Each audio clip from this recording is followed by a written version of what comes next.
பொன்னில் வடித்த சிலையே பிரம்மன் படைத்தான் உனையே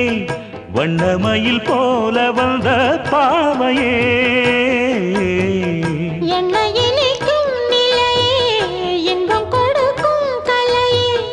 உன்னை எண்ணி வாழும் எந்தன் நாவியே கண்ணிமயில் தூண்டிலிட்டு காதல் தனை தூண்டிவிட்டு எண்ணி எண்ணி ஏங்க வைக்கும் ஏந்திழையே பெண்ணை மழை ஆதரித்து பேசி தொட்டு காதலித்து இன்பம் கண்ட காரணத்தால் தூங்கலே சொல்லி சொல்லி ஆசை வைத்தேன் துடியிடையில் பாசம் வைத்தேன் பூமர பாவை நீயடி இங்கு நான் பாடும் பாமர பாடல் கேளடி